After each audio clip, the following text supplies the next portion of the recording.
ఇప్పటికి బల్లకడ నుండి లేవగలుగుతుంది. ఏమి వ్యాపారమో కానీ నాయన గారు ఎలా నిర్వర్తించారో కానీ ఆ భగవన్నామస్మరణ చేసుకున్నట్టుకు రవ్వంత సమయం చిక్కుతున్నది. భగవన్నామస్మరణ చేసుకున్నట్టుకు ముక్కు మూసుకొని జపతపములు ఆచరించవలైనా లేదే. కాస్తంత సమయం చిక్కినప్పుడెల్లా ఆ లీలా మానుష్య విగ్రహం ఆ శ్రీకృష్ణ పరమాత్మని మనసారా ధ్యానించుకున్నట్టే ఉత్తమ మానవుని లక్షణము కదా. కృష్ణ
అమృత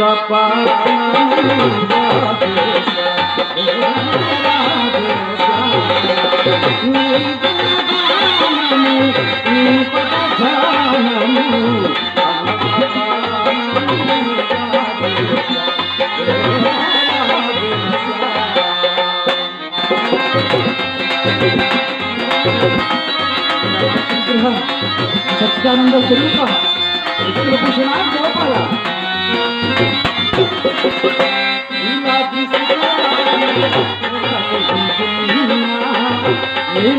శిఖరాన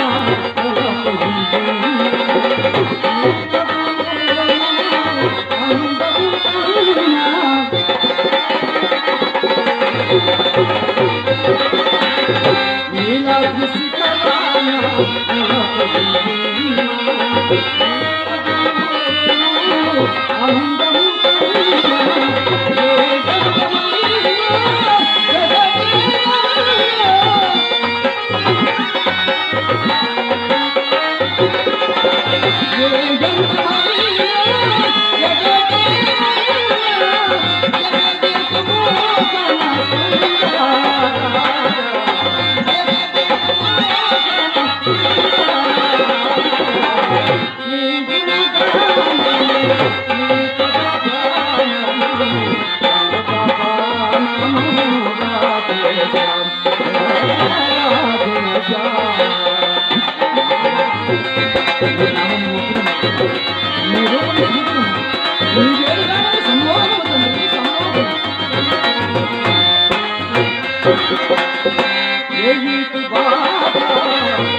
నీ నామస్మరణలో నీ ధ్యానములో కాలమునే మరిచి తిని.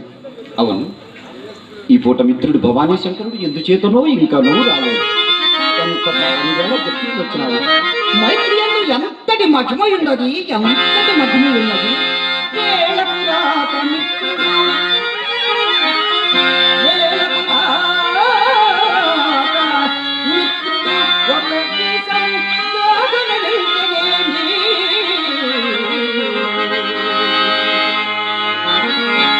అకాలిన దుర్యోగమధిగంతులు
మిత్రమా, ఆహా, ఏమిటి ఆలోచిస్తున్నావు? మిత్రమా, ఆలస్యంగా వచ్చిందే కాక ఏమిటి ఆలోచిస్తున్నావు అంటున్నావా? అంతా నీ గురించేనయ్యా. ఏమిటది? నేడు ఏ వేళకు రాకపోగా ఏదో గ్రామాంతరములకు పోయితే అనుకుంటుని. గ్రామాంతరం కాదు కాని గృహాంతరం పోయి పుట్టడు పరాభవంతో వచ్చింది. అమ్మయ్యో, పరాభవమా? అవును. అదెట్లు మిత్రమా? ఏమని చెప్పుదు? చెప్పినచో నవ్వుదు. అబ్బా, ఎంత మాట అన్నావు మిత్రమా. నీ పరాభవమునకు నేను పరిహసించునా? లేదు మిత్రమా, నీవు నవ్వనే కాదు, నా పరాభవం నీ పరాభవుగా భావించమని కూడా నేను ఎరుగుదు. అవునా? అంత సందేహం ఏమున్నది? చెప్పు చెప్పు. మన పట్టణంలో చింతామణిక వేసి కలదు. దాని వృత్తాంతం ఎప్పుడైనా వినింటివా? మిత్రమా, వేసి అని తుంచివి కదా, ఆమె వద్ద మనము తెలుసుకున్న దగ్గర వృత్తాంతం ఏమి కలిగి ఉంటుంది? అట్లనే నేను వెళ్ళలేదన్నమాట. రూపమునక రంభ, సంగీత సాహిత్యం సరస్వతి. సంగీత సాహిత్యం కానీ దాని విద్యాకరణకు మేరలేదు. చదువు రాని ఎడల సార్వభౌములను గృహం తొక్కలేదు. ఓహో, కంతుడైన కన్నెత్తి చూడదు. చదువు రెండు గంటల సన్యాసిను గౌరవించును, దాని పరీక్ష కాగిన వారిని దైవముగా పూజించును. మిత్రమా మిత్రమా, అటులైన అది గర్వము కాదయ్యా, మంచి సుగుణమనియే చెప్పవచ్చును. కావచ్చును. ఈ సంగతిలో నాకు ఎదురు చెప్పినాను. అవి వేసిన పట్ల విపరీతంగా నేను నమ్మలేదు. ఓహో, ఈ పూట ఒక మిత్రుడు అందరి యథార్థమును ప్రత్యక్షంగా చూపటికై నన్ను దాని ఇంటికి తీసుకుని పోయి, మిత్రమా, దాని మేడ, దాని భాగ్యము, దాని భోగము ఓ వీరి మాటకేమి కాని దాని సౌందర్యం చూసుకుంటూ నాకు 2 కనులు సాయం కావాలి. అంతటి జగదేక మోహిని. అవును. అంతటి రూపస్య. అవును మిత్రమా, నీ 2 కన్నులు చాలలేదా? అటులైన నా కన్నులు కూడా నెరవ తీసుకొని పోకపోయితివా? నీ కన్నుల కర్మమేమే నిన్నే తీసుకుని పోను కదా యత్రమా. మిత్రమా, ఏమిటి మిత్రమా, నీ కన్నులు కాదు కానీ నీ పాండిత్యం మరియు తీసుకుని పోయిన నాకు ఈ పరాభవం తప్పింది. పాండిత్యమా? అవును. అది ఎటులా? నన్ను తీసుకుని పోయిన మిత్రుడు పంచకార్యము ముగించి ప్రతాపద్రం చేతబట్టిన వాడు కలిసి కటుకుడే అతని వెంటనే వెళ్ళటం బట్టి నేను కూడా ఏమో ఎలగబెట్టి తలపుచే నాకును దండము పెట్టి ఆసనం వేసినది. ఉచితమే కదా. ఆ మిత్రుడు అంతలో ఊరకుండా ఏ గొడవ లేకపోయాడు. ఏమి చేశాడేమిటి? నాకేమో తల్లి తలకెక్కించకపోతే నన్ను ఒక పండితుల మాదిరిగా చెప్పసాగాడు. తమరుడి అది విని, అయ్యా మీరు ఎవరి వద్ద చదువుకున్నారని నన్ను ప్రశ్నించారు. అప్పుడు తమరేం ప్రత్యుత్తరం ఇచ్చారు? అప్పుడు నాకేంటి బుద్ధి ఉండొస్తున్నా మిత్రమా. అది ఏమో మెచ్చి మేక తోలుకప్పు నోహుతూ సకల కళా సంపూర్ణకు మంగళమూర్తి నాకు ఆభాజ్య మిత్రుడయ్యున్నా నేను ఎవరి వద్దలో చదువుకోవాల్సిన పని ఏమని వయ్యారముగా ఉత్తరమస్మితిని వయ్యారంగా ప్రత్యుత్తరం ఇచ్చావు. ఈ విధముగా నా పేరు దాని చిత్తాలోకి ఎక్కించడం అన్నమాట. లేదు మిత్రమా, నేను కొత్తగా ఎక్కింపలేదు. నీ తెలివి, నీ చక్కదనము, నీ పాండిత్యం ముందుగా అదే ఏకలు పెట్టింది. మొదలు వేశా, ఆ పైన పడదోదినముండా పాటి విచారం లేకుండా మిత్రమా. సరే సరే, ఎందుకు లేకుండా. ఇక ఆ పై సంగతి పరాభవమే. అబ్బా, నా బండారము నా ముఖమల్లి కనిపిందో, నా మాట వల్ల కనిపిందో చెప్పతాను కానీ మిత్రమా. శతాలను ఒక శ్లోకం చదివి దీని భావం ఏమని అడిగి శ్లోకమా? చెప్పగలిగితే ఇక చేయవలసింది ఏమంది, కాళ్ళు చేతులు వణికినవి. నన్ను తీసుకొని పోయిన మిత్రుడు కొంత పీకులాడినది కానీ అతనికి కొరుకుబడినది కాదు. అది అంతటితో విడవక ఆ శ్లోకం నా కాగితంలో రాసి ఇక్కడికి మీ సంగతి శాంతముగా తెలియదు, మీ గురువు గారి సంగతి కూడా తేలగలదు. దీనికి ఏమి చెప్పుదురో కనుక్కొని నిచ్చింది మిత్రమా. సంగతి ఏది మిత్రమా?